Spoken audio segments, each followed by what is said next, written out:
What's up, YouTube? It's your boy Elisha, and I've been thinking about kind of like the fact that I've been passing 100% lately. Everywhere I go, pretty much everyone pegs me for mail, which is amazing. It feels great, um, especially at like grocery stores or gas stations and stuff like that. But also, I've been looking at the way that people respond to me as a black male and interact with me. I've noticed that here where I live, there aren't many black people. There are, but definitely a minority here. And that being said,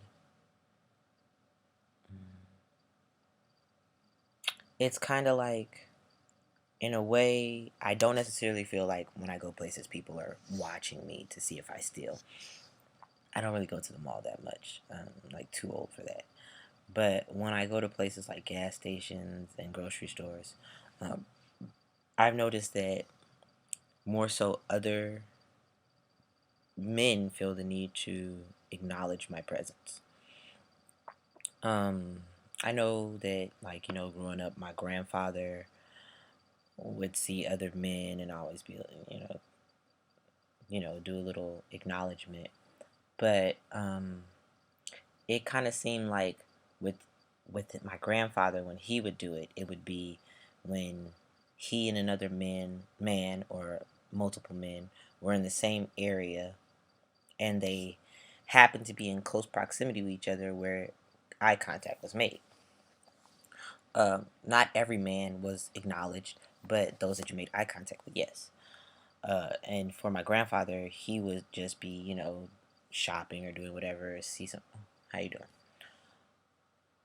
In the past 2-3 weeks, it feels like men, well, mostly white men, because that's who I encounter the most out here, seem to kind of force the interaction in a way. I'm not sure if that's like them trying to assert some dominance because they're seeing me as a black male and the stereotypical perception of black males tells them that, like, they need to find some way to assert their dominance or to show that they're the alpha male or to show that, I don't know what it is, some type of deep-seated bigotry or something. But it's almost to the point where I feel like they're forcing me to acknowledge their presence, which I personally do not like. I don't like people forcing me to do anything, honestly. Like, even at my job, ask me to do something. You know, don't. There's no reason for you to come out of left field and be like, you do this now. None of that. But, it just seems like they're kind of like forcing the interaction. And so I'm not sure if that's just something that white men do, or if it's something that white men do in the presence of black men. Also, I've noticed that in kind of like, I don't know, not to say they're afraid, but it seems like white women are more afraid of me now that they perceive me as male.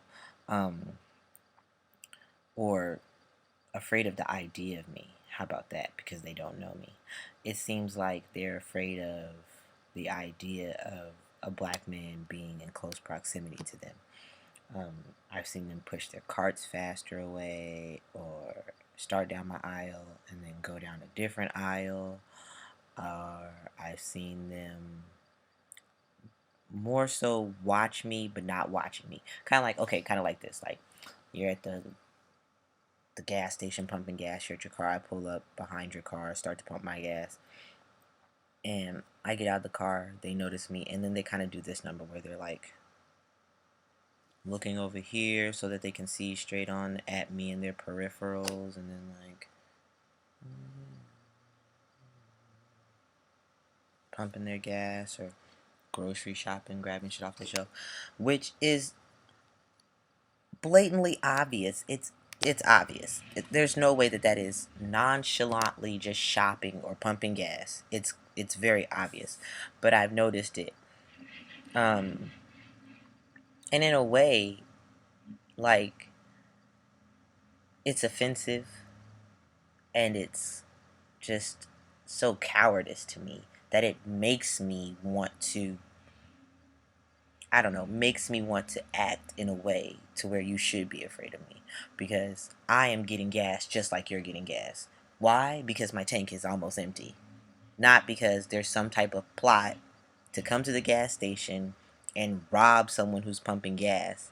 Like, bitch, give me that gas pump and just take your gas. No, that's not going to happen. Or we're grocery shopping. What, am I going to come to your cart and take your unpurchased items out and put them in my cart? Like, no. What? And no, I'm not going to snatch your purse. I saw a woman, literally.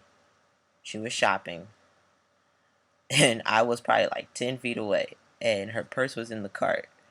And she's like nonchalantly shopping. Seriously, though, nonchalantly shopping.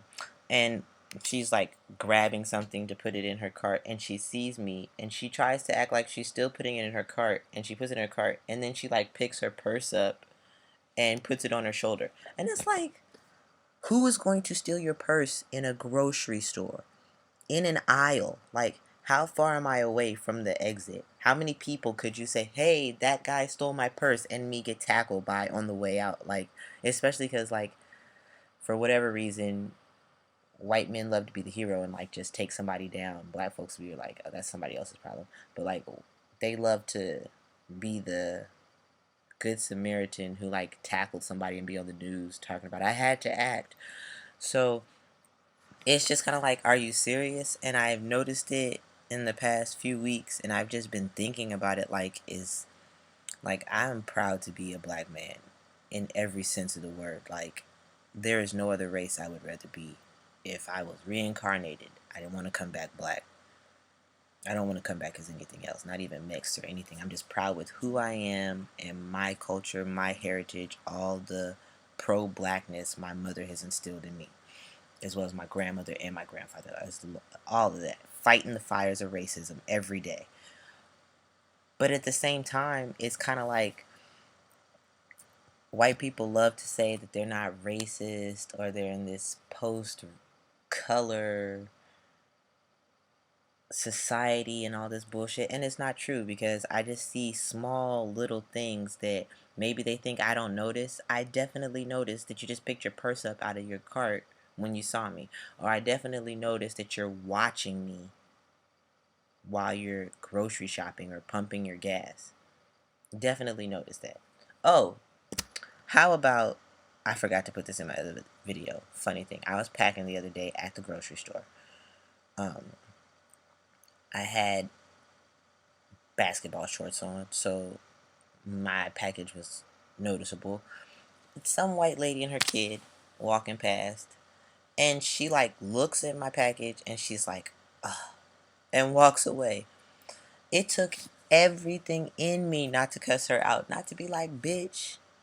No one said, ugh, to those saggy ass titties hanging down to your navel, or that ugly ass fucking pair of pants you have on that makes your butt look even worse than it already does. I wanted to just like, oh, there was so much I wanted to say to that woman, but I didn't say anything because I know she probably just wanted my black cock. That's pretty much what it was. But I had caught her looking, so she had to do something. I'm just ready to move away from here because it's draining. I don't know.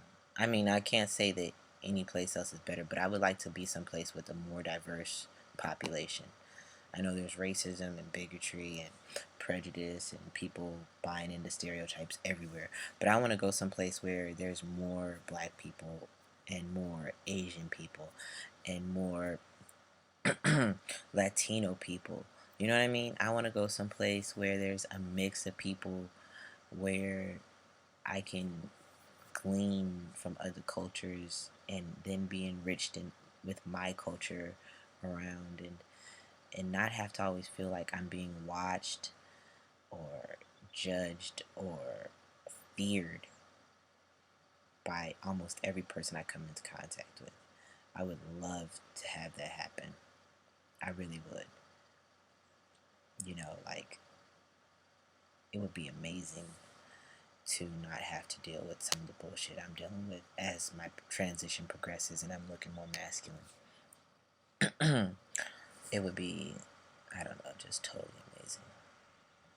Because I find that the only people I can be around who don't, not all of them, but the only people I can be around right now that seem to not act a certain way around me are my massage therapist, who is Chamorro. Her family hails from Guam, and other black people.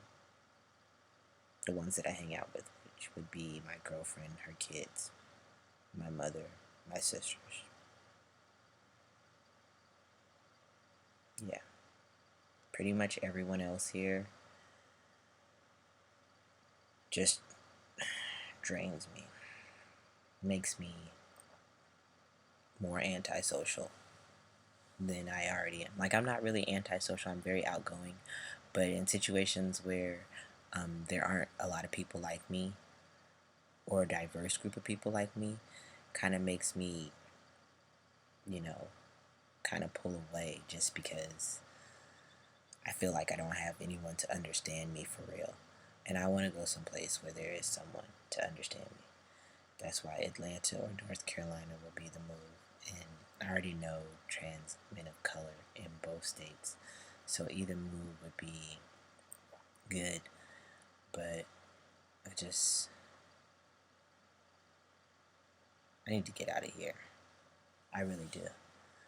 I could not transition and then stay here for the rest of my life as a black man. I couldn't do it. I can't. And I don't see how some of the people that I know that are trans men of color have stayed in this area and deal with this all the time. I don't understand how they do it. It's very draining, mentally taxing. And maybe that's why, like I stated in my last video, I'm emotionally irritable all the time.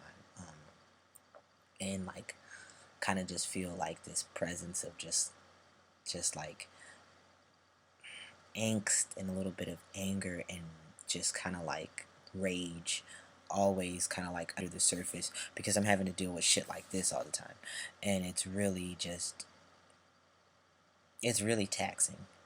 And yeah, but just, I don't know, maybe there are trans men of color who live in more populated areas of diversity, well, more areas with more diverse populations that are going through the same thing. I don't know, but I would like to go and see and find out. And if you have an experience like that, please hit me up and let me know, like, what's it like living someplace with way more diversity and transitioning as a person of color.